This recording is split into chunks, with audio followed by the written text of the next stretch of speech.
Барлықтарына сәлем. Мен атым Айнагүл. Өмірлік оқиғалар арнасына қош келдіңіздер. Егер оқиғалар ұнап жатса, лайк басып, комментарийға ойларыңызды және қай қаладан көріп отырғандарыңызды жазып кетіңіздер. Маған сіздердің қолдауларыңыз өте маңызды. Бұл арнадағы мақсатым 1000 оқырман жинау. Сол үшін арнаға тіркеліп, бұл видеоның астындағы қызыл батырманы басып кетсеңіздер, бұл мен үшін үлкен мотивация болады. Бастамас бұрын барлық уайымыңызды бір сәтетке ысырып қойыңыз. Хош иісті шай қайнатып, жайғасып отырыңыз. Даусым сізді бұл оқиғаның тереңіне сүңгітпес бұрын өтінемін. Түсініктемеге жасыңызды жазып кетіңіз. Сөздеріңіздің артында қандай орасан өмір тәжірибесі жатқанын білгім келеді. Бастайық. Тыңдауымыз жанға жайлы болсын. Жарты жыл бойы Әсем өзін кінәлап келді. Сүйікті жігітінен айырылып бара жатқанына өзін айыпты санады. Оның салқындығына шыдады, ашуын ақтады. Бәрінің себебін өз қателіктерінен іздеді. Кінә өзінде сияқты көрінетін. Ал шынайы жауап осы уақыттың бәрінде тура қасында, ешкім үңіле қарамайтын жерде, ұзақ жылдар бойы тыныш жатқан еді. Таң үйреншікті қалпында атты. Кофенің иісі мен есік құлпының ақырын сырт еткен дыбысынан басталды. Арман жұмысқа ертерек кетті. Таңғы асын ішпеді. Тіпті дұрыстап қоштаспады да. Бөтен адамда есікті сарт жауып шықты. Әсем ас үйде жалғыз қалды. Суынып қалған кесені қолына ұстап, бір нүктеге қадала қарап отырды. Бұл бірінші таңда, бірінші айда еместі. Жарты жыл. Тура жарты жыл бұрын күйеуіне бірдеңе болды. Әсем оны күнін күнге шендестіріп еске түсіре алады. Үйреншікті, жұмсақ, әрдайым жымиып жүретін Арман кенеттен ұсақ түйекке ашуланшақтай бастаған сәтті. Бірде ыдыс орнында тұрмапты, бірде көйлегі уақытында үтіктелмепті. Бірде Әсемнің өзі тым көп сөйлейтін болыпты, тым аз күлетін болыпты. Тыныш, мейірімді жанұядан ол әрбір кеш сайын баяғы өзін танығысы келетін бөтен адамға айналды. Олар 12 жыл бірде болды, соның 9-ы некеде. Әсем олардың кітапханада қалай танысқанын есінде сақтаған. Арман ұялыңқырап жанына келіп, арт жағында ұстап тұрған кітабын сұрап еді. Әсем оны байқап қалғанда, екеуінің бу күлгені әлі есінде. Бәрін есінде сақтаған. Әр мерекесін, әр жылдығын, ұйғынан сүйіп оятатын әр таңды. Ал енді, міне, мынау. Әсем кесені қойып орнынан тұрды. Басында бірнеше күннен бері мазалап жүрген ой айналып жүрді. Бірдеңені өзгерту керек, сәл де болса. Тіпті түкке тұрғысыз болсын. Жиһазды жылжытайын, перделерді ауыстырайын, кресло мен журнал үстелінің орнын алмастырайын. Үйде бірдеңе ығысса, бәлкім олардың арасында да бірдеңе ығысар. Арман мұндай тосын сыйларды ұнатпайтын. Бұрын Әсем әрдайым онымен ақылдасатын. Ал қазір не мәні бар? Ол тек қабағын түйіп, мырс етіп, «Не қаласан соны істе», деп кабинетіне кетереді. Әсем терең тыныстап, табандап залға бет алды. Диван қабырғаға тіреулі 6 жылдан кем тұрмаған шығар. Әсем оны терезеге қарай жылжытқысы келді. Таңертең күн жастыққа түссін деп. Бәлкім екеуі шай ішкенде осы сәл де болса бір көңіл күй сыйлар. Әсем жақындап иығын тіреп тартып көрді. Ауыр, қозғалмайтын диван орнынан мысқалдайда жылжымады. Тағы бір тартты, тағы бір. Ақыры бір аяғы орнынан ұшыды. Әсем ар жағынан барып, бар денесімен итеріп, дивананы қабырғадан баяу жылжытты. Сол сәтте бірдеңе сылқ етіп құлап түсті. Тұйық әрі тығыз дыбыс. Кішкене қап жерге шылп еткендей. Әсем не екенін әлі түсінбей сілтідей тынды. Сосын еңкейді. Аяғының астында бір түйіншек жатыр екен. Бос жіберек. Дөрекілеу жіппен тарта байланған. Қара жіп айқа-сайқа оралған. Түйіндері бұдыр, тегіс емес. Түйіншектен бір суық, жағымсыз леп шығып тұрғандай. Бұл жай шүберек емес, тірі бірдеңедей. Осы жерде жатуы тиіс емес нәрсе сияқты. Әсем баппен жүрілеп отырды. Жүрегі шошына, мазасыздана соғып кетті. Қолын соза, саусақтарын жинай ұстады. Шүберек тығыз екен, көрінгеннен әлде қайда ауыр. Ішінде бірдеңе қатты нәрсе бар. Бұл не? Деген дауыс өзінен өзі сыбырлап шықты. Айналасына қарады. Артында бөтен біреу тұрғандай. Ешкім жоқ. Тек қабырғадағы сағаттың тық-тық еткені, көшеден естілетін көліктердің алыс шуы ғана. Әсем түйіншекті көтерді. Алақанынан сәл-ақ импрессию екен. Қадірлі тыңдаушылар, егер Әсемнің тағдыры жаныңызға жақын болса, осы әңгімені лайкпен қолдап, арнаға жазылыңыз. Бұл оқиғаны қазір қолдау өте қажет жандарда естісін. Жалғастырамыз. Түйіндер мығым, оны не істеп жатқанын білген біреу байлаған тәрізді. Шешуге тырысты, болмады. Ас үйге барып қайшалды, қолы дірілдеп тұр. Түйіншекті үстелге қойып, бірінші түйінді абайлап қиды. Сосын екіншісін, үшіншісін. Шүберек ашылды. Әсем көзіне сенбей орнынан атып тұрды. Үстелде өзі мен Арманның үйлену тойындағы суреті жатыр екен. Дәл сол сурет жатын бөлмеде ілулі тұрған сурет. Әсем әуелі сенбеді де, бұл қалай? Оны не бәрі 1 сағат бұрын көрген ғой? Жоқ, ондағысы рамкада, үлкен еді. Ал мынау көшірмесі, кішкене, шеті қырқылған.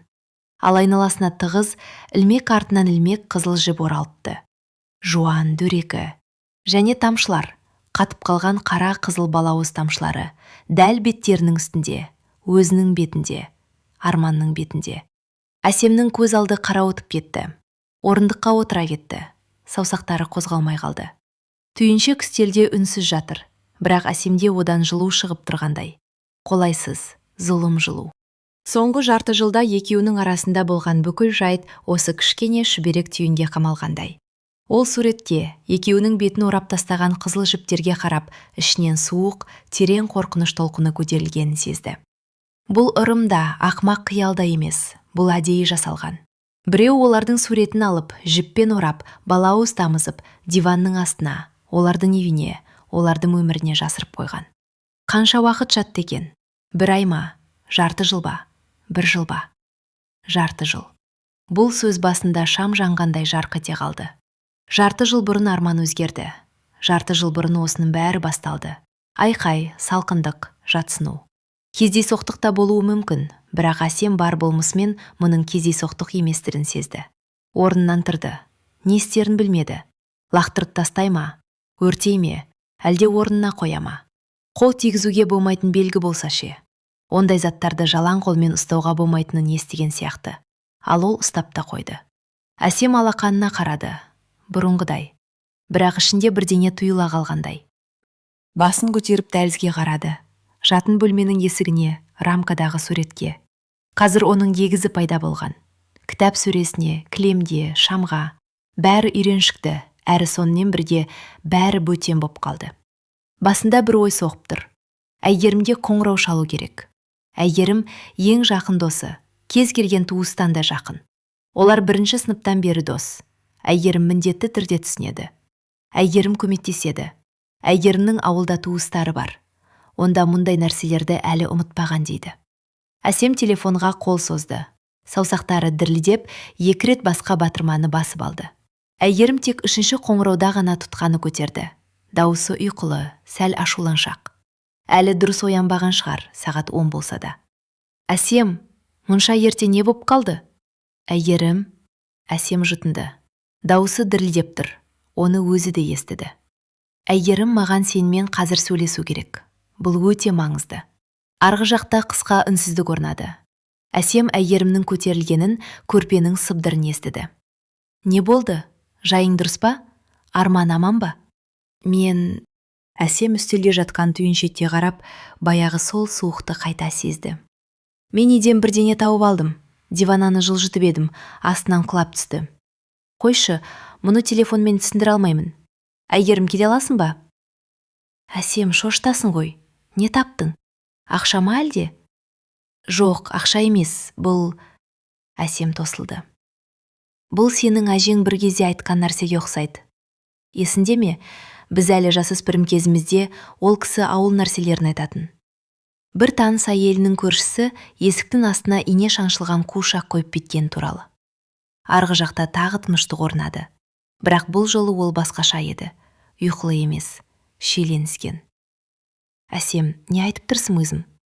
Диванымның астында түйіншек жатыр екен, боз шүберек.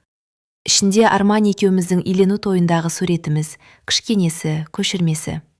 Айналасына қызыл жіп оралған, беттерімізге қызыл балауыз тамған. Әйгерім ұзағын демеді. Сонша ұзақ, тіпті Әсем байланыс үзіліп кетті ме деп ойлады. Әйгерім, естіп тұрсың ба? Естіп тұрмын. Достың дауысы тұйықтанып кетті. Тыңда, Әсем, сен оған әзірге ештеңе істеме, жарай ма? Лақтырма, өртеме. Бір алысырақ жерге қойып қойда, тиіспе. Бұл не, Әйгерім, білесің бе? Білмеймін, анық емес. Әсем орындыққа отырды, тізесі босап кеткендей. Әйгерім, маған көмектескеніңді қалаймын. Сенің ауылда туысың бар ғой, әжезеңнің бір туысы, есімде, сен айтып едің. Оған адамдар осындай нәрселермен баратын. Сонымен сөйлес, я сендердің біреуіммен. Мен мұны кім жасағанын, не істеу керегін түсінуім керек. Бұдан былай мен бұлай өмір сүре алмаймын, Әйгерім. Білесің ғой, Арман екеуміздің жарты жылдан бері бәріміз қисайып тұр. Дағдарыс деп ойладым, жұмыс, шаршау деп ойладым. Ал мүмкін осы себебі болар. Тұтқада тағы үнсіздік орнады. Әсем достың тынысын естіп тұр. Ауыр, бір қалыпсыз. Әсем, мен мұған араласқым келмейді. Не? Түсінесің бе, бұл сондай нәрсе, оған араласпаған жөн. Менің әжемнің туысы өзі әбден қартайып қалған. Оған мұндай өтінішті айту, білмеймін. Ал жалпы, бәлкім бұл бекершілік те шығар. Бұрынғы тұрғындар қалдырып кеткен болар. Үйлерім жаңа емес қой. Сендерден бұрын онда кім тұрды? Есіңде ме, Әйгерім? Біздің үйлену тойымыздың суретін ешқандай бұрынғы тұрғын қалдыра алмайды. Той 9 жыл бұрын болды. Ал бұл пәтерде біз 5 жыл тұрамыз. Олай болса, Әйгерім тосылды. Олай болса мен оданса да араласпаймын. Әсем, кешір, бірақ мен мұндайға кіріспеймін. Шіркеуге бар, дұға оқы, я молдаға барып үйінді аластат. Ал ауыл нәрселерімен мұның бәрін сендерге одан сайын жабыстырып аласың. Жағдайды нашарлатасың. Әсем телефонды құлағына басып отыр. Бір ауыз сөз айта алмады. Бұл Әйгерім еді. Оның Әйгерімі. Бірінші сыныптан бері таңғы асты бөліп жейтін, дәптерлерін, құпияларын, көз жасымен күлкісін ортақтасқан сандос. Ол туралы бәрін дерлік білетін дос. Ешқашан көмектен бас тартпаған дос. Ал қазір осы дос бас тартып тұр. Әрі бір түрлі тосын, тым тез, тым табанды. Сөздің не туралы боларын алдын ала біліп, дайындалып отырғандай. Жақсы, деді Әсем баяу. Түсіндім, Әйгерім. Мазалап жібергеніме кешір. Әсем, өкпелеме, мен шынымен өкпелемеймін. Әсем тұтқаны қойды. Мұндай сәттерде жер аяғынан шым-шым шегінгендей болады. Өтінемін, түсініктемеге жазыңыз. Сіз ең жақын деп санаған адамдардың опасыздығымен, немесе кенеттен бас тартуымен бетпе-бет келдіңіз бе? Ал ең ауыр сәтте теріс айналған досты кешіруге болады деп ойлайсыз ба? Сіздің пікіріңіз бен өмірлік тәжірибеңіз бізге өте маңызды.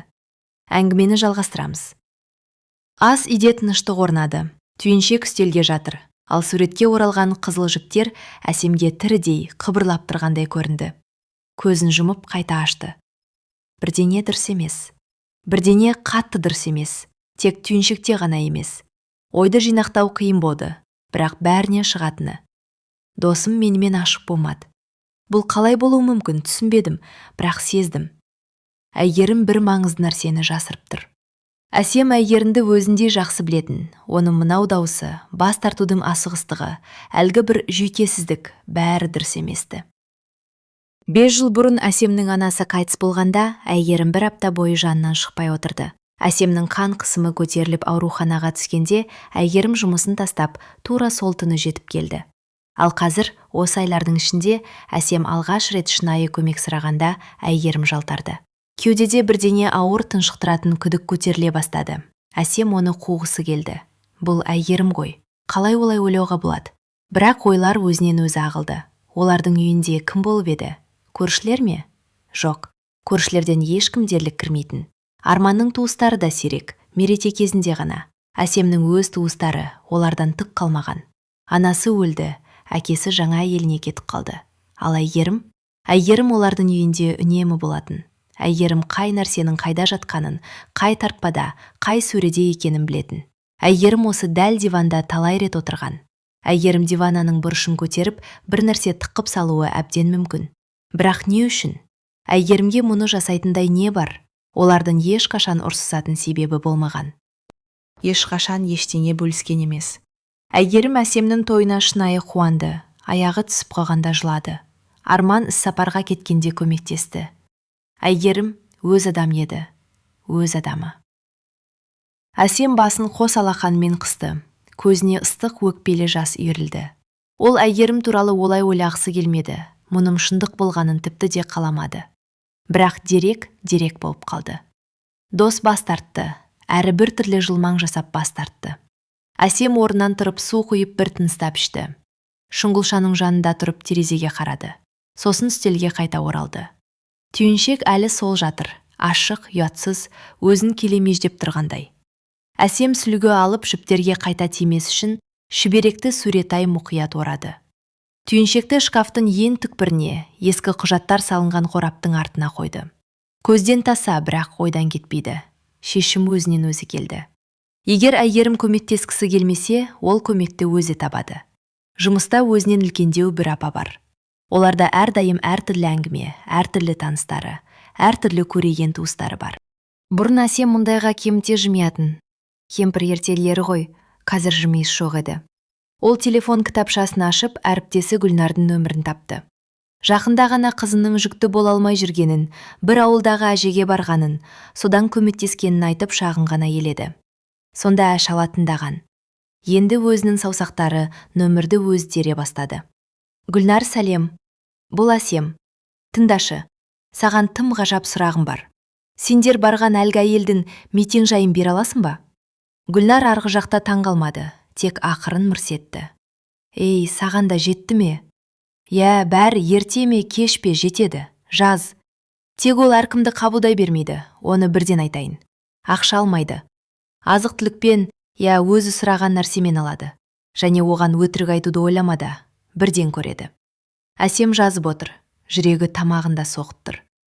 Мекенжай алыста екен, қаладан тысқары бір ауыл. Автобуспен бару керек, сосын тағы жаяу. Есімі? Дариға апа. Тағы бір шарт, жалғыз бару. Күйеумен де, досымен де емес. Әсем Гүлнарға алғыс айтып тұтқаны қойды. Қолына қарап тұрып ол кенет енді жыламайтынын аңғарды. Іште тыныш әрі бел буған бекемдік бар еді. Ертең барамын. Әсем ол түні дерлік ұйықтамады. Арман кеш келді. Тағы да түсіндірмей, тағы да шашаудың әрі бөгде бейтаныс көңіл күйдің ауыр иісімен. Әдеттегідей сезінен гөрі үйреншіктілікпен оны самайынан жеп, жеңі сүйіп душқа кірді. Әсем кереуеттің өз жартысында жатып, судың сылдырын тыңдады. Ол шкафтағы түйіншек туралы, әйгерімнің бас тартуы туралы, ертеңгі сапар туралы ойлады. Арман туралы. Қазір қабырғаның ар жағында отырған Арман туралы. Әрі 12 жыл бұрын кітапханада қолын артына жасырып, құлағы қызарып тұрған Арман туралы ойлады. Таңертең ерте тұрды. Арманға көрші ауылдағы тәтесіне баратынын, баяғығы балалық шағында өзін бағып қаққан тәтесіне баратынын айтты. Арман телефоннан көзін алмай басыз еді. Бұрын ол, не үшін, көп болама, нешеде қайтасын, көлік керек пе деп сұрар еді. Қазір тек бас ізеп, өзіне кофе қиды. Әсем оның арқасына қарап тұрып ойлады. Міне, тағы бір дәлел. Бұрын мұндай болмайтын. Енді бар. Қарапайымдау киінді. Қара көйлек, жылы орамал, бәтеңке. Сөмкесіне түйіншекті, сілгуге мұқият орап салды. Гүлнар айтқандай, бір күдік болмасын деп, нан, бал құйылған бір банке конфет қосып шығып кетті.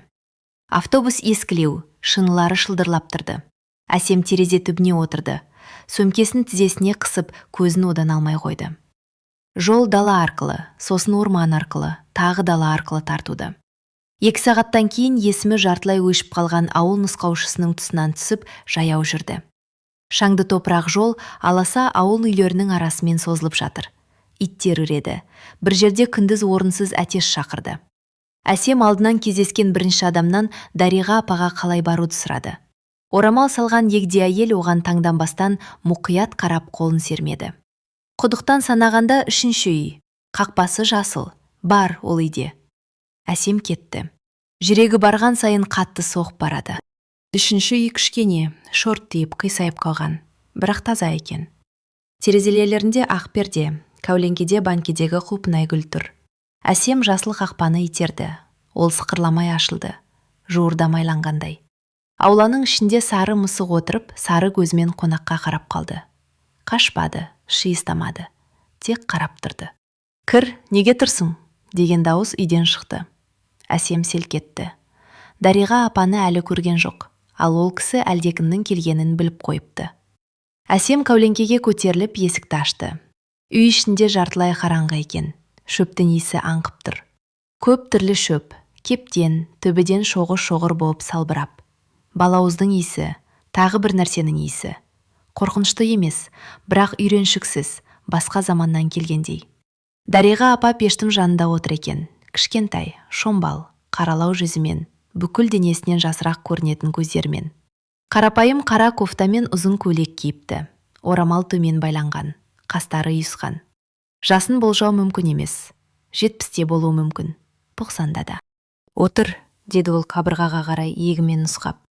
Немен келдің? Әсем отырып сөмкесін тізесіне қойды. Ашты. Бірақ неден бастарын білмей қалды.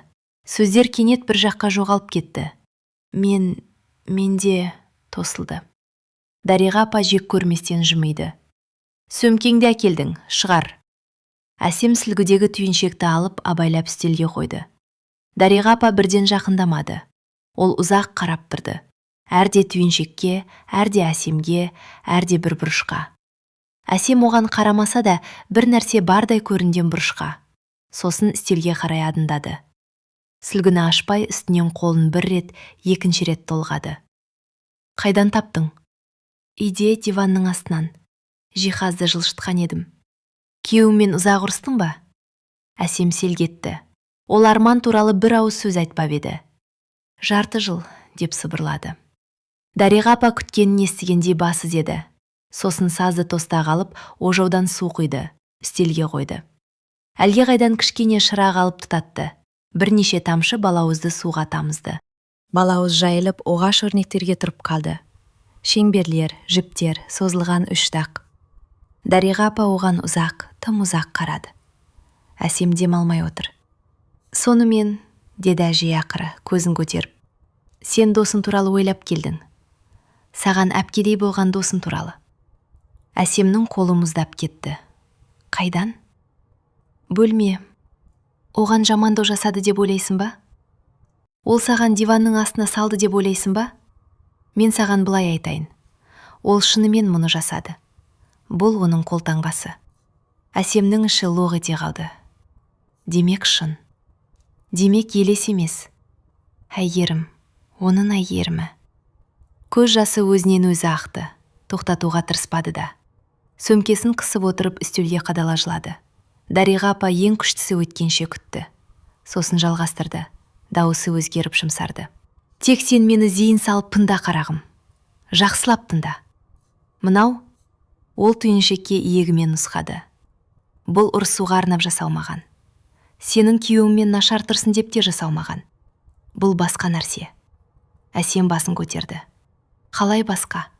Басқа. Бұл қорған. Бұл тұмар ретінде жасалған. Сендерден жамандықты тайдыру үшін, сендерге келе жатқан зұлымдық осы түйінге кіріп жетпей қалу үшін. Түсіндің бе? Әсем оған түк түсінбей қарады. Қорған. Қызыл жіп, беттегі балауыз, қорған? Бұл ақылға сыймайтын көрінді. Бірақ біздің бәріміз нашарлап кетті ғой, 30 жыл бойы. Қалай нашарлайды? Себебі сендерге үлкен зұлымдық келе жатыр. Және ол досынан емес, басқа адамнан. Досың мұны біліп өз жұртына барды. Оның қолынан келетін туыстары бар. Түйін жасасын деп. Түйін ауыр. Ол өзіне қабылдайды. Ал ол болмаса, қазір сендерде бұдан әлде қайда нашар болар еді. Бәлкім тіпті мүлде жаман болар еді. Әсемнің басы айналып кетті. Бәрі аударылып барады. Соңғы тәулікте әйгерім туралы сонша өкпемен, ащы көңілмен ойлағанның бәрі екінші жағынан ашылды. Олай болса кім? Бізге кім жамандық жасап жатыр? Дариға апа қайтадан суға қарады. Ұзақ. Күйеуінің туысынан жақын біреу. Үлкен қызғаныш иесі. Қарындасы ма, апасы ма, тәтесі ме, суға қарап анық айта алмаймын. Достар, бір сәтке демімізді алайық. Егер бұл оқиға жаныңызға қозғау салса, оны назарыңызбен лайтта ақырын басумен жылытыңыз. Мен үшін бұл жай сан емес, сіздің іштей айтқан рахметіңіз осы арнаның тірлігіне қуат береді. Қазір мені әлемнің қай нүктесінен тыңдап отырғаныңызды білсем, маған зор қуаныш болар еді. Енді біз әңгімемізге ораламыз.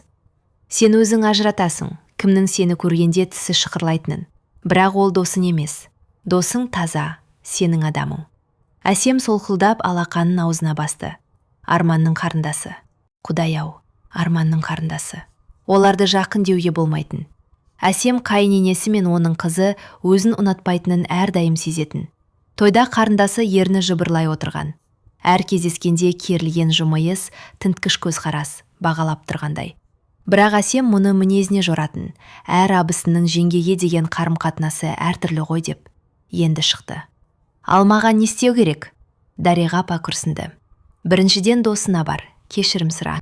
Оған бірден ашық жүрекпен бармай, ішінде шиырлап отырғанға өзің кінәлісің. Бар, сөйлес, жаныңды тазала. Себебі бұл түйін, ол қайтадан түйін шеккен нұсқады. Ол сендер досымен бір тұтас болғанша жұмыс істейді. Араларында өкпе болса, ол күшін жоғалтады. Ал сендерге қазір күш керек. Содан кейін досымен бірге әлгі біреудің сендердің үйге жолын ұмытуын қамтамасыз ет. Оны бұдан бұлай үйге кіргізбе. Оның үйде бар заттарының бәрін лақтыр, сыйлықтарын қоқысқа. Аяма. Ал досыңды тыңда. Ол әрі қарай не істеу керегін біледі. Оның туысы дұрыс. Әсем сөйлеуге шамасы келмей бас изей берді. Жә бар, нанды қалдыр, балды қалдыр. Конфетті өзің ал, маған тәтті болмайды. Және тағы бір нәрсе айтайын. Әсем көзін көтерді. Күйеуіңді кінәлама. Ол сені өз еркімен айқайлап жатқан жоқ. Ол соның астында болды. Шешілгенде көресің, баяғы өзіне қайтады. Тек уақыт бер. Әсем үйден шығып аулада ұзақ тұрды, сары мысыққа қарап. Ол енді кәуленкеде отырып, күнге жұмыс қырып тұр. Әсемнің кеудесінде бір мезгілде ыстық та, жеңіл де болды. Ол телефонын алып, кітапшадан әйгерімнің есімін тауып, оған ұзақ қарады. Сосын қоңырау басты. Әйгерім бірінші, екінші рет көтермеді. Әсем дос мүлде өкпелеп қалды. Кешегі оның ащы, өкпелемейміннен кейін. Енді жауап бермеуге шешкен шығар деп ойлай бастады. Бірақ үшінші қоңырауда ақырын дауыс естілді. Әсем, бір ауыз сөзде бәрі бар еді. Ауырсыну да, мазасыздық та, әрі Әсем кеше естімеген тағы бірдеңе. Қазір естіді. Әйгерім, деді ол, өз дауысын танымай. Әйгерім, кешір мені. Мен Дариға апада болдым. Мен бәрін білемін. Жоқ, бәрін емес, бірақ ең негізгісін білемін. Кешіре көр. Мен сен туралы сонша нәрсе ойлап қойдым. Арғы жақта тыныштық. Сосын Әсем Әйгерімнің ақырын жылағанын естіді.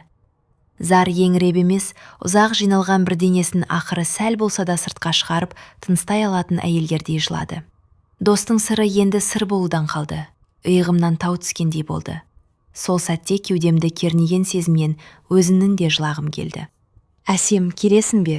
Мен саған бәрін айтып беремін. Мен айтқым келді. Талай рет айтқым келді. Бірақ маған болмайды деп еді. Айтсаң түйін істемей қалады деген. Сондықтан мен кеше сондай ақымақ болдым. Саған қалай жауап беруді білмедім. Мен қазір жолдамын. Әлі ауылдамын. Қазір автобусқа отырамын.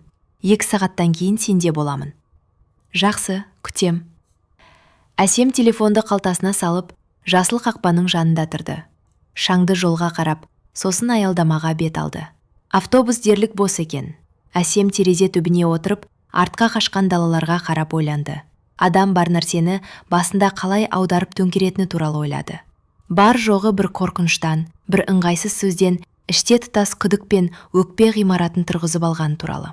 Әйгерім 3-ші сыныпта анасы есінен шығарып, таңғы асын салмай жібергенде, өз асын Әсемге берген Әйгерім. 10-ші сыныпта алғашқы жігіті тастап кеткенде, аулада орындықта қасында отырып, сондай ақымақ, әрі сондай керек сөздерді айтқан Әйгерім. Әсем оларды әлі есінде сақтайды. Тойда Әсемнен де көп жылаған Әйгерім. Дәл осы Әйгерімді ол кеше іштей опасыз деп атады. Ұят болды. Көзін жұмып аларлықтай. Бірақ ұяттың қасында тағы бірдеңе бар еді. Түсінік. Қарапайым, айқын түсінік. Дариға апа бәрінде дұрыс айтты. Арманның апасы көрші ауданда тұратын үлкен апасы. Әсем оны күйеуімнің апасы дейтін. Ешқашан басқаша емес. Бұл өзі ғажап еді. 9 жыл бірге өмір сүріп, оны апа деп ешқашан атай алмапты. Тілі бармапты. Әсем еске түсіре бастады. Былтыр Арманның туған күні. Абысын ерте келіп, күйеуінсіз тура жатын бөлмеге кіріп, сыйлығымды, пальтонды қоямын деп еді. Өткен қыс, қайненесінің мерейтойы. Олардың пәтерінде атаған. Абысын тағы бөлмелерде бірдеңе істеп жүрді. Жалғыз жүрді. Дәретхана іздеймін деді. Бұнда 100 рет болса да. Сол кездегі ешкім байқамаған ұсақ түйек оғаштықтар. Себебі олар ұсақ түйек еді ғой. Енді бір сызыққа жинала бастады. Тағы бір нәрсе. Осы жарты жылда абысын Арманға жиірек қоңырау шала бастаған. Әлде қайда жиі, кейде күніне 2 рет. Әсем әңгіменің сынықтарын естіді. анасы туралы, бір шаруа туралы. Бірақ әрдайым осы қоңыраулардан кейін Арман әдеттегіден ашуланшақ болатын. Әрдайым. Әсем жағы тістелген сезді. О көп нәрсені кешіре алады. Ақмақ өкпені, абайсыз сөзді, бөгде мінезді. Бірақ мұны емес.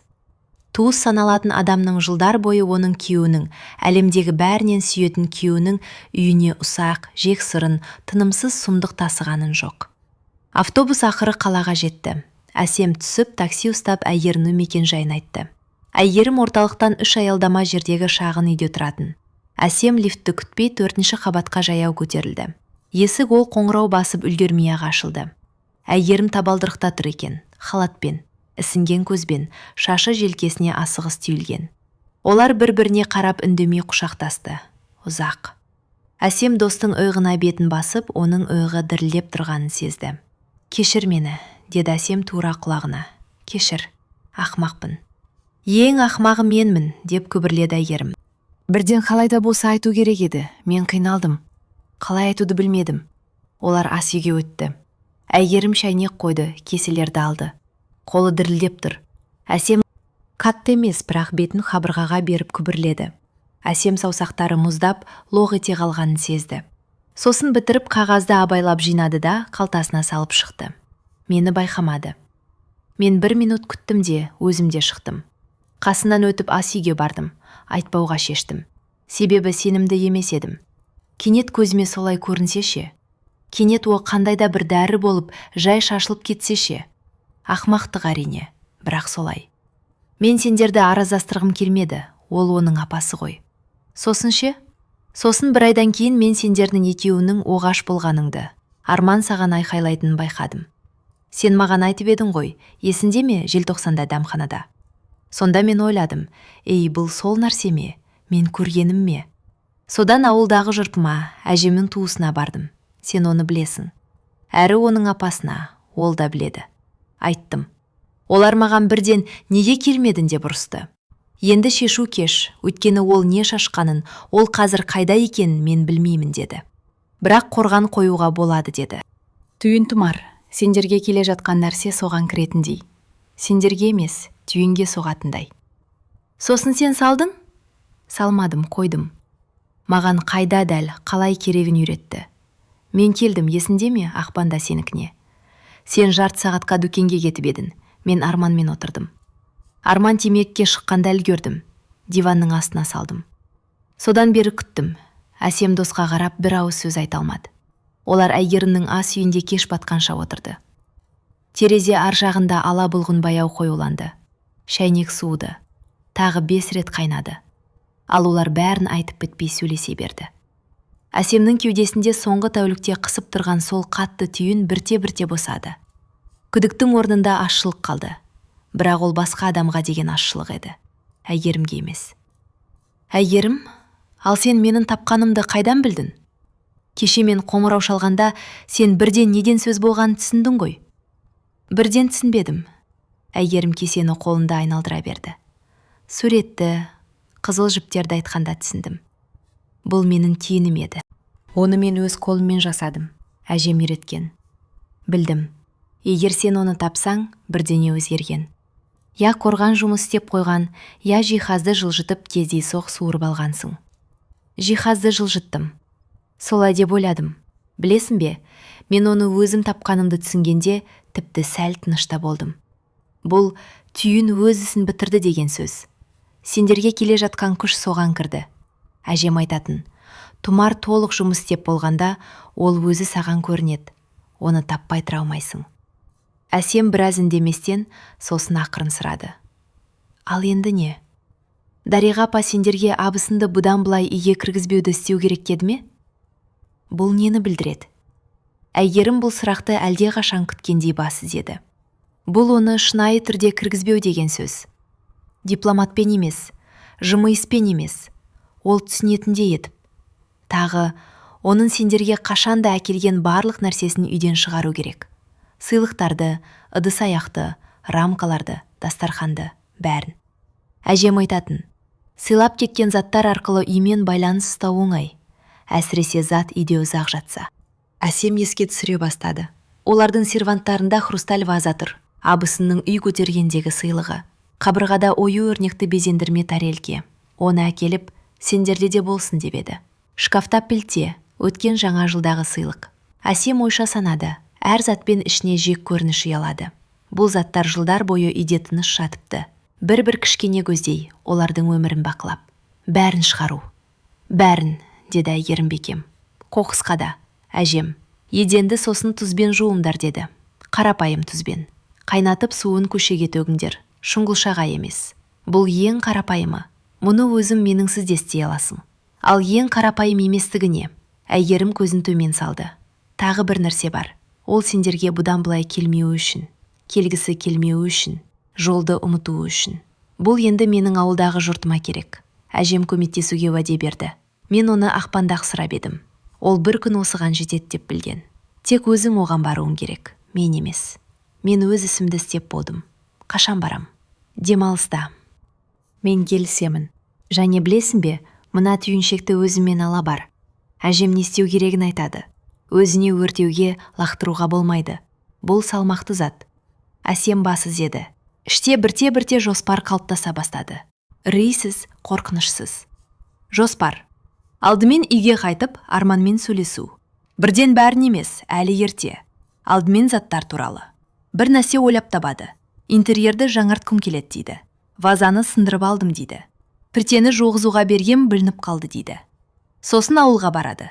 Тек содан кейін бәрі бітіп болғанда күйеуімен шынайы сөйлеседі. Әйгерім, Арманға айту керек пе әлде жоқ па? Әйгерім ойланды. Мен айтпас едім. Тек қазір емес. Қазір ол әлі соның астында. Қазір айтсаң ол сенбейді. Ол апасын бар өмірі біледі ғой. Ол сені ойдан шығардың дейді. Балгерлерге барады дейді. Есімен адастын дейді. Күт. Ол өзіне қайта орала бастағанда сонда болады. Сонда ол өзі естиді.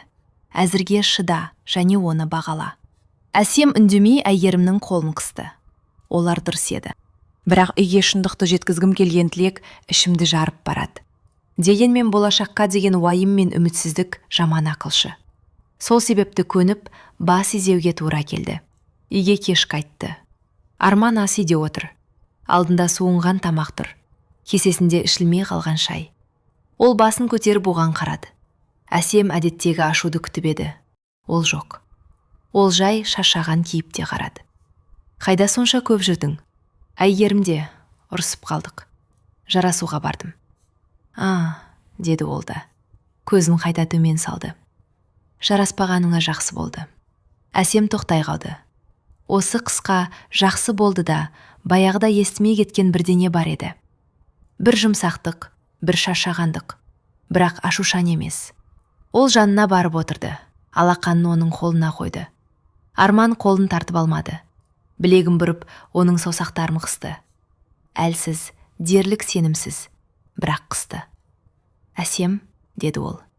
Соңғы кезде онша болмағанымды білем. Өзімде не болғанын түсінбеймін. Басым бұлдыр, бәрі ашуымды келтіреді. Жұмыста әр ұсақ түйек жындандырады. Саған жамандық жасайтынымды білем, бірақ ештеңе істей алмаймын. Біреу басқа адам сөйлейтіндей, мен бір шеттен тыңдаймын. Әсемнің көзі ашыды. Түсінемін. Ештеңе түсінбейсің, деп күбірледі ол. Өзім де түсінбеймін. Олар 5 минуттай қол ұстасып үндеместен отырды. Әсем біріккен саусақтарына қарап ойлады. Міне осы, түйін жұмыс істеп жатыр деген бірінші белгі. Жалғастырмас бұрын түсініктемеге қай қаладан екеніңізді жазуыңызды сұрағым келеді. Қай жанрдағы оқиғалар көбірек ұнайды? Сіздер үшін осы бағытта жұмыс істеуге тырысамыз. Тағы бір кішкене, бірақ өте маңызды өтініш. Тыңдау барысында әңгімеден қателіктер, дәлсіздіктер немесе тілдік олқылықтар байқасаңыз, түсініктемеге міндетті түрде жазыңыз. Мен үшін сіздің адал кері байланысыңыз орасан маңызды. Жалғастырамыз. Дариға апа дұрыс айтты. Арман оған баяу, іштей бірдеңені жеңе отырып оралып келе жатыр. Түнде Әсем ұзақ ұйықтай алмады. Бір жамбасында жатып, күйеуінің арқасына қарады. Ол бір келгі тыныстайды, селк етпейді, аунамайды. Айлар ішінде алғаш рет дұрыс ұйықтап жатқандай. Әсем абайлап қолын созып, алақанын оның жауырынының ортасына қойды. Ол оянбады, бірақ ұйқысында оған қарай сәл ыршыды. Сонда Әсем ақыры жылады. Ақырын, дыбыссыз, оятпас үшін. Бұл басқа жас еді. Кешевідей емес. автобустағыдай емес, әйгерімде ағызғандай емес. Бұл жемілдіктің жасы еді. Ертем ол шығаруы тиістің бәрін шығарады. Арғы күні ауылға барады. Сосын ұзақ жұмыс болады.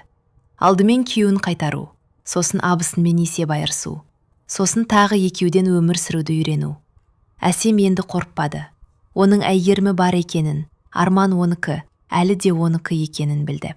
Таңертең Әсем Арманнан ерте тұрып бір кездегідей кофе қайнатты. Қою, жұқа көбікпен, ол сүйетіндей. Тост қуырып, 2 айдан бері ол жемеген тосапты томастықштан алды. Арман ас үйге кіргенде ескі футболкамен, ұйқылы, есік алдына тоқтап, үстелге таңдана қарады. Бұл не, таңғы ас па? Ол жақындап отырды, тост алды, тістеп, шайнап, біраз үндеместен, рахмет. Бір ауыз сөз, бірақ Әсем онда бір нәрсені аңғарды, содан іші жылт кетті. Бұрын қалыпты кезде ол да осыны айтар еді. Енді ұзақ айлар үнсіздіктен, үзік-үзік сөздерден кейін осы рахмет тұтас әңгімеде естілді. Арман, деді ол абайлап, пәтерде бірдеңе ауыстырғым келеді. Хрусталь вазаны алып тастағым келеді, шаң жинайды. Қабырғадағы тарелкенде, болады ма? Ол иығын қиқан еткізді. Болады, қалағаныңды істе. Маған бәрібір олар ешқашан ұнамайтын. Әсем селгетті. Бұрын ол абысының сыйлықтары ұнамайтынын сездірмек болғанда, Арман бірден қабағын тиіп апасын қорғай бастайтын. Ал қазір өзі ұнамайтын деп тұр. Артық сөз жоқ, өкпе жоқ, жай ұнамайтын. Ол жұмысқа кеткеннен кейін Әсем іске кірісті. Үлкен пакет алып пәтерді аралады. Хрусталь ваза, безендірме тарелке, шкафтағы пілте. Әсем оны 2 саусағымен кір нәрседей суырып алып қарамастан пакетке салды. Тумбочкадағы кішкене сандықша. Абысын оны бірнеше жыл бұрын Наурызға сыйлаған. Әсем оған түйреуіш пен сырғаларын салатын. Бәрін печенье қорабына төгіп, сандықшаны пакетке салды. Ол бүкіл пәтерді аралады. Ваннадағы ілгіштегі сүлгі, абысының сапардан әкелген сувенирі пакетке. Ең жақсы отбасы жазуы бар кесе. Оны бір кездегі жылдыққа әкелген. Пакетке. Тоңастықштағы бір ғибадатхана суреті бар магнит соған. Бір қомақты қап жиналды. Әсем оны байлап, баспалдақ алаңына, сосын аулаға, қоқыс жәшіктерінің жанына апарды. Тастады. 1 минут тұрды. Іште бір оғаш сезім бар еді. Үйден жуырда, көттен бері онда тұрмауы тиіс біреуді шығарып тастағандай. Қайтып келіп ол әйгерім айтқандай бәрін істеді. Шелекке тұз ертті, еденді баппен мұқият жуды. Әсіресе кіреберіс есік алдын, диванды, жатын бөлмедегі бас шақты. Суды көшеге, ешкім жүрмейтін ауланың алыс бұрышына төгуге барды. 3-ші қабаттағы итін серуендетіп жүрген көрші оған таңдана қарады, бірақ ештеңе сұрамады. Әсем үйге қайтқанда пәтер жарқырап кеткендей болды. Ауа жеңі деді. Бұл қиял еместі. Ол мұны бар кеудесімен сезді. Дем алу жеңілдеді. Әйгерім түстен кейін қоңырау шалды. Әсем, келістім. Әжем бізді сенбіде күтеді. Таңғы автобуспен барамыз. 7-ден 40 минут тегмен. Мен сенімен тура ауылға дейін барамын, уәде еткем. Тек қайтарда жексенбіде мен қайтамын, ал сен 1-2 күн қаласаң да болады. Ол өз орнында не істеу керегін түсінсін деді. Барамын, Арманға сенікіне кетем деп айтамын. Тек алдын ала айт, автобусқа 1 сағат қалғанда емес. Әсем кешке айтты. Арман тағы қарсы болмады. Тек оған бірдеңе істеу керек пе деп сұрады. Әсем басын шайқап ойлады.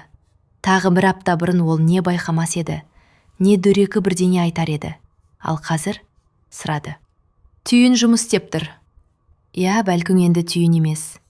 Әсем басқа үймен байланыстыратын барлық жіпшелерді шығарған соң, үйде қалған бос орын ғана. Жұма күні қайыненесі қоңырау шалды. Әсемжан, қалайсың? Арман, сендер демалыста кетесіңдер деп еді әйгерімге. Біз сенбіде сендерге папасымен әрі Арманның апасымен бара ғой деп едік. Көптен бармадық қой. Әсемнің жүрегі лоқ ете қалды. Арманның апасы. Болмайды, мен болмаймын. Ал Арман жалғыз қабылдай алмайды. Ол суықтап қалды. Әрі жұмыста бітіп жатыр. Басқа жол барайық. Қайыненесі тұтқаға сәл күрсінді, бірақ келісті. Әсем телефонды қойып, қолы дірілдеп тұрғанын сезді. Бұл бірінші кішкене қақтығыс, бірінші өтірік. Дәлірек, мүлде өтірік емес, толық шындық емес. Бірақ оны айтуға дайын болды. Ол бір нәрсені түсінді. Бәрі бітпейінше, үйге ол туыстан 1-де 1 адам кірмеуі керек. Сенбіде олар әйгеріммен автостанцияда кездесті. Әйгерім жинақы, қарапайым қара киіммен, кішкене рюкзағымен.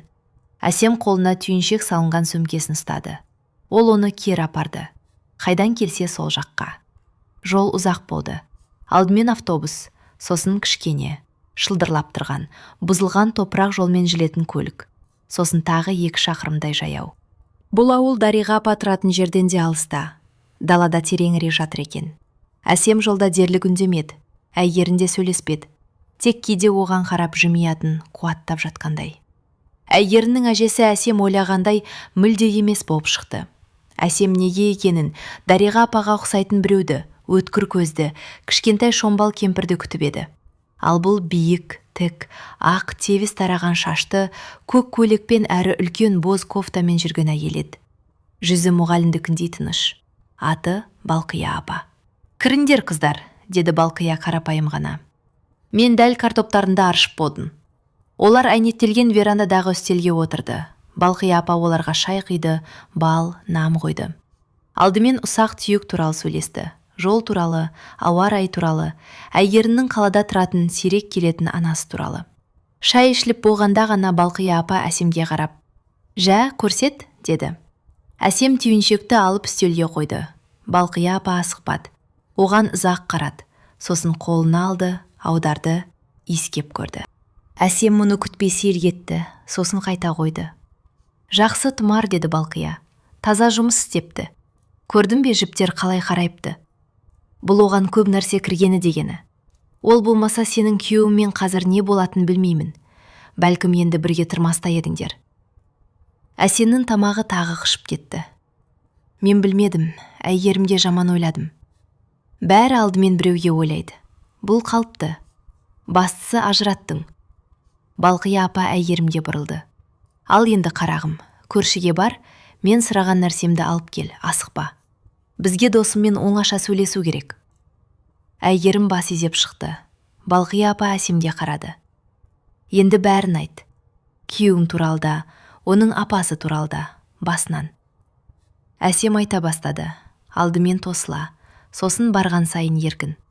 Арманмен кітапханада қалай танысқанын, қалай үйленгенін, алғашқы жылдар ең бақытты болғанын, бала туралы қалай армандағанын, 2 рет аяғы түспегенін, екеуінің құшақтасып, бос ас үйде үмітімізді үзбейді деп уәделескенін айтты. Сосын тағы күтуге шешкенін, тағдырды асықпырмауды, жай ғана жақсы, жайлап өмір сүруге кіріскенін айтты. Бұл олардың ерекше тыныш қуанышы еді. Арманның апасы туралы Әсем баяурақ сөйледі. Балқия апа асықтырмады, тыңдады. Сирек басыз еді, кейде ұсақ түйекті қайта сұрады. Туған күн қашан болды? Қанша адам болды? Кім қайда отырды? Ол әрдайым осында еді деп әңгімеледі Әсем. Мен оны ешқашан түсінбедім. Тойымызда ол жаназадағыдай отырды. Қайыненем сосын маған: «Назар салма. Ол бізде қиын адам. Әрдайым осындай», деді. Мен назар салмадым да. Бізде онымен ортақ іс дерлік болмайтын. Мерекелерде ғана көрсетінбіз. Мен оған сыйлық алатынмын, ол маған. Бәрі біркелкі еді. Ойладым: жә, әртүрлі адамдар, міндетті түрде дос болу шарт емес деп. Ал өзінің отбасы бар ма? Болған, күйеуі бар еді, бірақ жуырда ажырасты. Бала болмады, содан бері жалғыз тұрады. Жұмысы да онша емес. Соңғы жылдарда 3 орын ауыстырды. Балқия апа басыз еді. Түсінікті, қарағым, түсінікті. Бұл өте жиі кездесетін оқиға. Бір адамда жолы болмай, екіншісінде жолы болғанда, жолы болмаған адам мұны әрдайым көтере алмайды. Әсіресе туыс болса, әсіресе ол сені тойда баяғыда қабылдамаса. Бұл онда жылдар бойы жиналды, бір сәтте асып төгілді. Бірақ мен оған ештеңе істемедім ғой, істеуім де керек еместі. Сен оның ағасына тұрмысқа шықтың, бала туар едің. Қызғаныш қажетке қарамайды. Ол бөгде өмірге қарайды.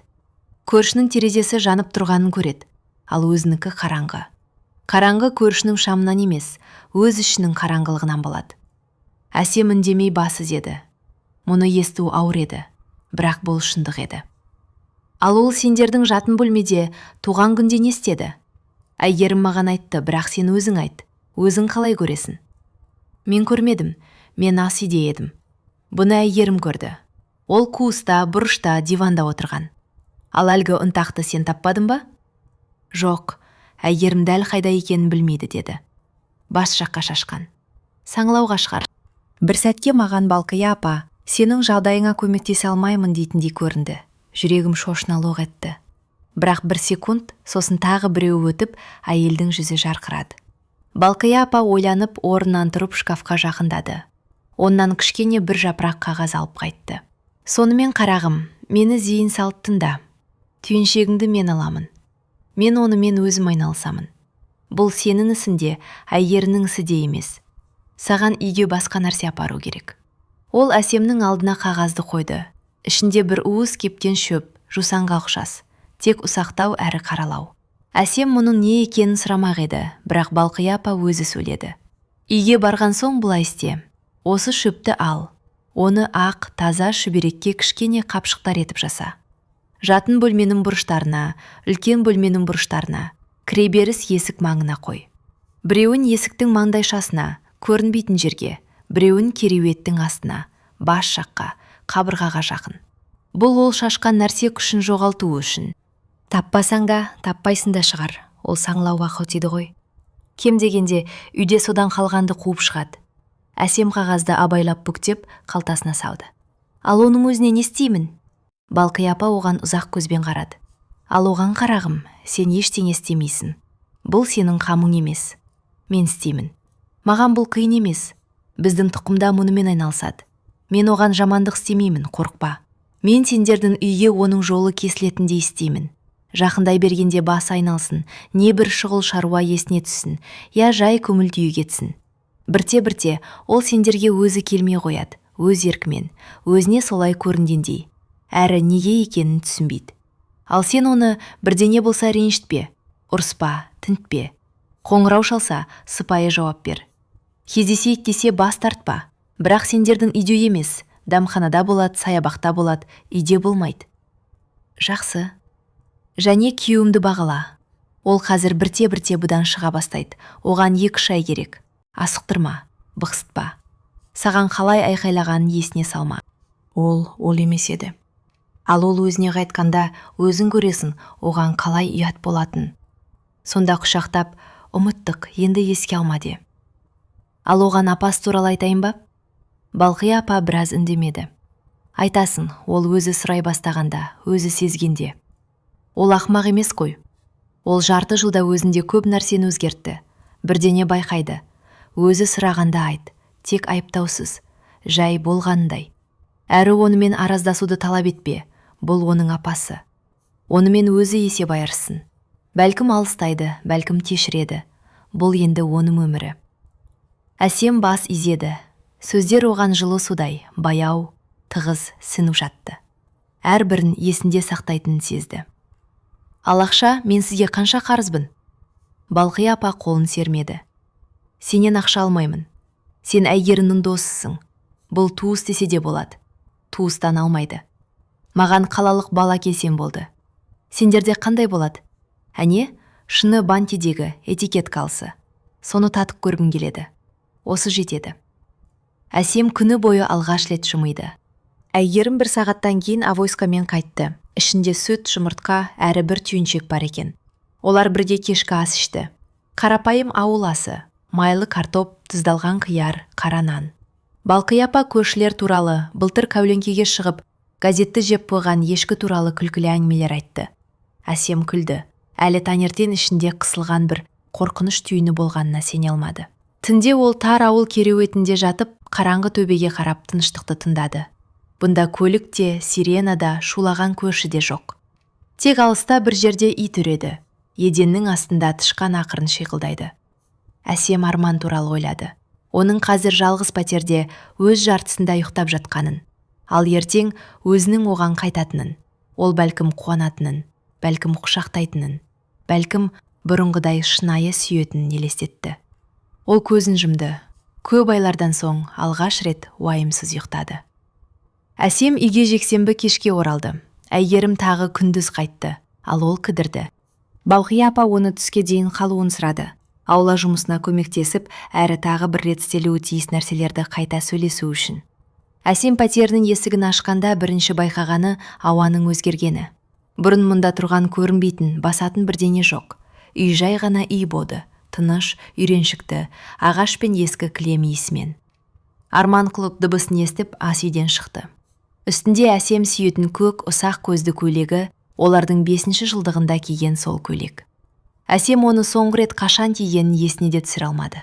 «Қайттың ба?» деді ол да жымиып. Бұл оның жарты жылда алғашқы шынайы жымиюы еді. Әсем сөмкесін еденге қойып жанына барып құшақтады, бетін иығына бекем басып. Ол да жауап беріп құшақтады. Екеуі дәлізде 1 минут қозғалмай ештеңе айтпай тұрды. «Сені сағындым», деді ол ақан. Әсемнің тамағы кеуіп кетті. Мен де.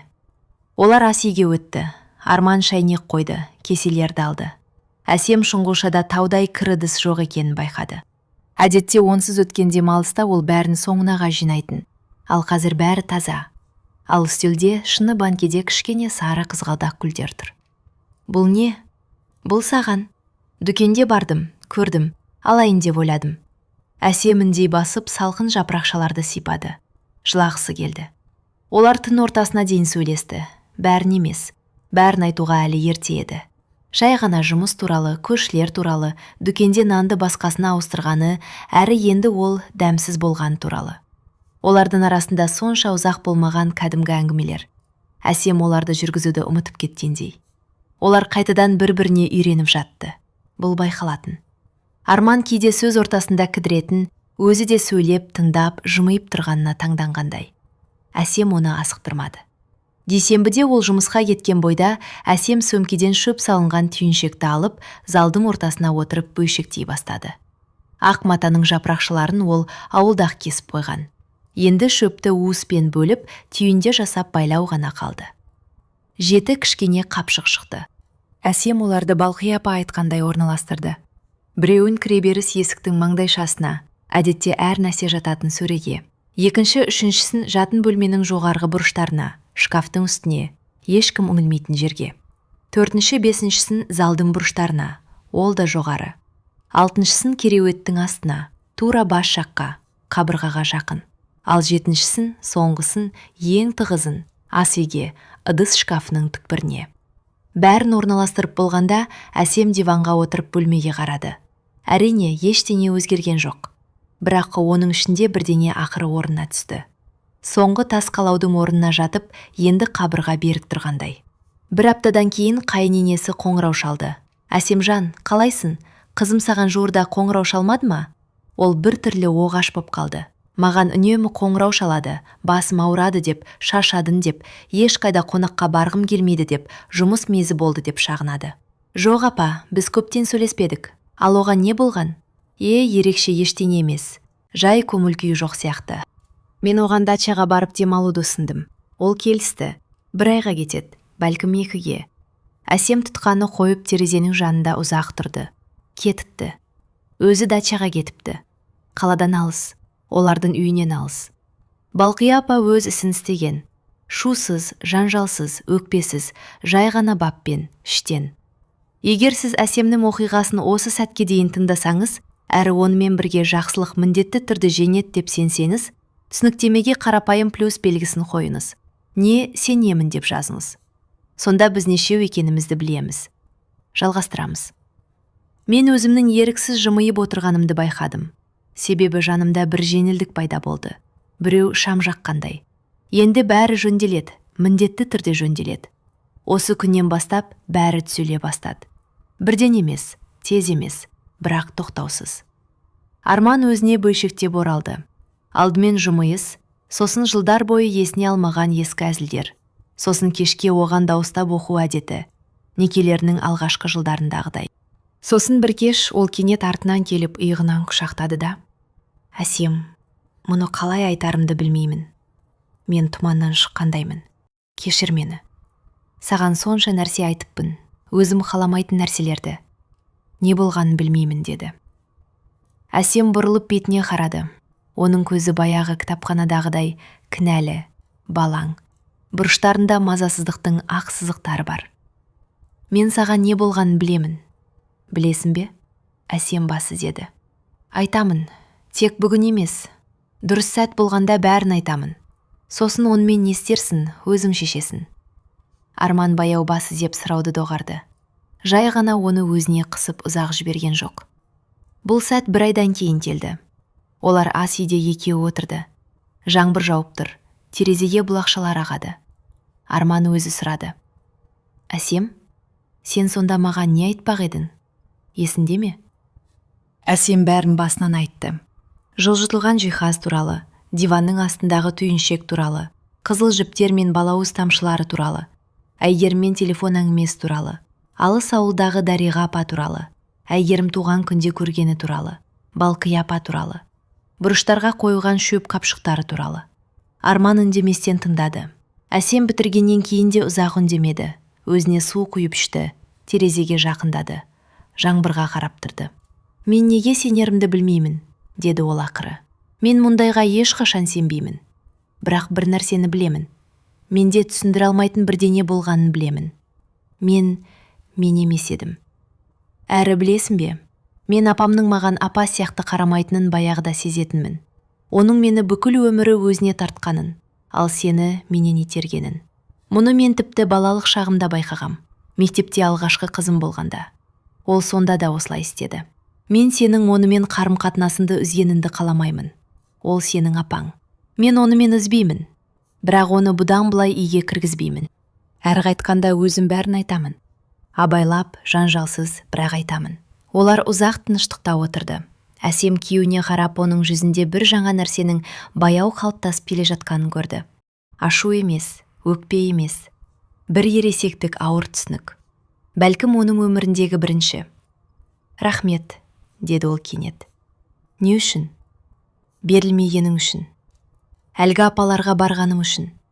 Мен сондай болғанда мені тастамағаным үшін. Басқа біреу баяғыда кетер еді. Мен басқа емеспін. Ол жымиды, жақындап жанына отырды, құшақтады. Білемін. Терезе ар жағында жаңбыр жауып тұр. Бір жерде жоғарда 11-ші қабатта ақырын музыка ойнайды. Бұрыштарда жасырын шөп қапшықтары жатыр. Олардың үйін кішкене көрінбейтін сақшылардай қорғап. Әсем басын күйеуінің иығына қойып көзін жұмды. 3 ай өтті. Арманның апасы дачадан күздің соңында оралды. Жүдеп қалған, тыныш, баяғыда емес. Арман оған өзі барды. Әсемсіз. Олар ұзақ кеш батқанша сөйлесті. Әсем оны үйде күтті. Қоңырау шалмады, асықтырмады, сұрамады. Ол қайтып келгенде тыныш, сәл шаршаған кейіптеді. Қалай болды? Деп сұрады Әсем сесем оған шай құя. Қалыпты. Айтайын дегенім бәрін айттым. Айқайсыз, айыптаусыз. Болған нәрсе туралы білетінімді айттым. Қалай не үшін екенін анықтағым келмейтінін айттым. Оны сызып тастамайтынымды айттым. Ол менің апам ғой. Бірақ үйге бұдан былай ешқашан келмейтінін айттым. Бізді көргісі келсе, бейтарап жерде кездесетінімізді айттым. Ал ол ше? Ол үндемеді, ұзақ үндемеді, сосын жылады. Жоққа шығармады, ойдан шығардын демеді, жай ғана жылады. Осылай өмір сүруден шаршадым деді, өзіне де жаман дейді. Дачадан басқа боп қайттым дейді. Онда ойлануға уақыт болды дейді. Әсем басын шайқады. Байғұс екен. Арман таңдана қарады. Сен оны аяйсың ба? Аяймын. Ол бар өмірі өз ішінде қайнап жүрді ғой. Күйеуі де баласы да, шынайы досы да жоқ. Тек сен мен анасы. Содан өзінікін бізге де артыпты. Бұл жақсы өмірден жасалмайды ғой. Ол үндемей, оның қолын сипады. Сен оғаш адамсың, қандай жақсысың. Мен сенің орныңда кешірмес едім. Мен кешірген жоқпын, мен жай ғана түсінемін. Бұл басқа нәрсе. Қайненесі осының бәрі туралы білмеген күйі қалды. Арман оған айтпауды шешті. Қарт әйел екі баласының арасында тілінбей тыныш өмір сүрсін. Әсем келісті.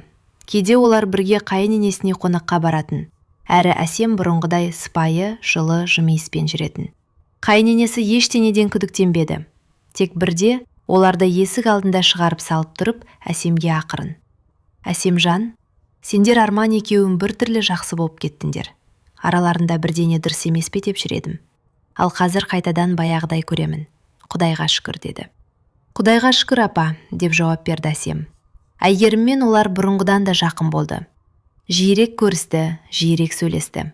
Әйгерім ақыры ешбір жөні келмей жүрген көп жылдық жігітінен ажырасуға бел буды. Ал Әсем оны осы айларда күн сайын қолдады. Әйгерім күліп, енді біз рөлдерді ауыстырдық деп еді. Бұрын Әсем оған жылап қоңырау шалатын. Енді ол Әсемге. Әсем рөл ауыстырмадық деп жауап беретін. Олар жай ғана айналып жүреді. Ешқашан бірі ұзақ уақыт жылап жалғыз қалмайды. Желтоқсанда Әсем Балқия апаға өзі барды, Әйгерімсіз. Оған келіскендей шыны бантедегі қалалық бал, әрі үлкен орамал, жылы, жүннен әкелді. Себебі ауылда қыс суық, ал Балқия апаның ескі орамалы әбден тозып қалған еді. Балқия апа оны кәулеңкеде қарсы алды. Олар туыстай құшақтасты. Жә әңгімеле. Әсем бәрін айтты. Арман туралы, қайненесі туралы, апа туралы. Әлі бұрыштарда ілулі тұрған ешкім тиіспеген қапшықтар туралы. Әйгерім туралы, өзі туралы. Ішінде қайтадан тыныш әрі жарық болғанын, әрі бала күтіп жүргенін айтты. Балқия апа соңғысын естіп жайнап кетті. Қашан? Көктемнің соңында. Тек біз әзірге ешкімге айтпаймыз, әлі ерте. Жарайсың. Сенің бұйыратынын білгенмін. Мен сондақ түйін салғанда қасында бала тұрғанын көргем. Жай оны кіргізуден қорқыпсыңдар. Әсем жылап жіберді. Қайғыдан емес. Өмір ұзақ шатасудан кейін қайтадан дұрыс пішінде жиналғанда адамда көтерілетін сол бір тыныш жылы сезінен. Балқия апа оған шай құйып, қапшықтар ілулі тұра берсін, босанғанға дейін, сосын аласың. Оларды абайлап сол шүберекке орап маған әкел. Мен оларды өртеймін, өзім өртеме. Және білесің бе, тағы бірдеңе. Сен енді, қарағым, көп нәрсені түсіндің. Енді басқа адамдарды басқаша көретін боласың. Достарыңа, біреу саған дәл сондай нәрсемен келсе көмектес, бас тартпа. Бұл енді маман болғаннан емес, жай ғана сен өзің өткеннен. Ал өткен адам басқаға қол ұшын беруі тиіс. Бұл заң, деді. Әсем басыз еді, мұны да есінде сақтады. Үйге ол ұзақ жолмен салқын автобуспен қайтты. Терезеден ақ далаларға қарап. Қар ірі, баяу жауып тұр. Қала маңындағы аялдамада оны Арман қарсы алды. Көлікпен келіпті. Көшеде күртесінің төсін ашып, термоспен шай ұстап тұр. Әсем оны алыстан көріп жымиды. Бұл оның баяғы арманы еді. Кітапханадағысы, тойдағысы, жарты жылдан кейін олардың баласын қолына алатыны. Көлікте ол үндеместен тізесіне пілте жапты, шай құйды. Әсем оның бет әлпетіне қарап ойлады. Міне бітті, бәрі аяқталды. Неге олай қарайсың? Деп сұрады ол, көзін жолдан алмай. Жай ғана саған қарап тұрмын. Ұзақ қарайсың. Мен оны көп жыл бұрын бастап ем. Сенімен солай болады. Ол ақырын, үй ішіндегідей, ерлер күлетіндей күлді. Үйде мысық күтіктірді. Оны қашарашада үйренді. Боз, жолақты, аулада тауып алған. Мысық оларды дәлізде қарсы алды. Аяғына сүйкеніп, ас үйге жүгірді. Үстелде сары қызғалдақ гүлдер тұрды. Арман енді дерлеп, әр апта сайын осындай әкелетін. Әдет сақталды. Әсем пальтосын шешті. Жоғары қарады. Есіктің маңдайшасына, бір қапшықты іліп қойған жерге. Ол енді дерлік көрінбейтін, шаңды, байқалмайтын, өздерінікі болып кеткен. Тағы жарты жыл. Сосын ол бәрін шешіп алады. Балқия апаға апарады. Әрі олардың үйінде енді қорғанға қажет болмайды. Сол кезге дейін қызы туылады. Әсем неге екенін бұл қыз болады деп сенімдеді. Олар тіпті есімде ойлап қойды. Қарапайым, жылы, өзінің анасы жақсы көретіндей есім.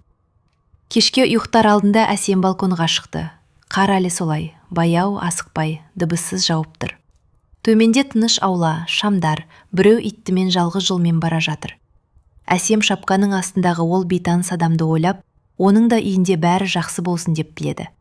Жай ғана, ерекше, себепсіз. Себебі ол енді білетін. Өзіне жақсы болғанда сыртқа сәл болса да беру керек. Бұл да заң. Арман оған шығып иығына пілте жапты. Тоңба, саған болмайды. Тоңбаймын, мен қарға қарап тұрмын. Онда не үшін ешқандай тұрмын? Онда не қарайды екен? Оның жауып тұрғанына, бәрінің тиісінше жүріп жатқанына. Арман біраз үндеп, сосын ақырын. Мен сені сүйемін, Әсем, деді. Әсем жарты жыл бойы айтпаған осы сөздер енді қайтадан күн сайын естілетінін түсінді. Шын мәнінде тұтас өмір жинақталатын кішкене сөздер. Ол қолын әлі тіптен жалпақ ішіне қойды. Онда қазірдің өзінде жаңа біреу тұратын, әрі басын киюіне сүйеді. Қар жауып тұрды, үй тыныш әрі жылы тұрды, әрі бәрі басынан болуы тиіс күйінде еді. Мен енді бізде бәрі жақсы болатынын білдім. Жай ғана солай ұйғарылғаннан емес, біз осының бәрін бірге жеңіп, бұрынғыдан күшті болғанымыздан. Кейде ең қорқынышты нәрсе бөгде сөздерде емес, бар өмір қасымызда болған адамдарға күмәндана бастағанымызда жасырынады.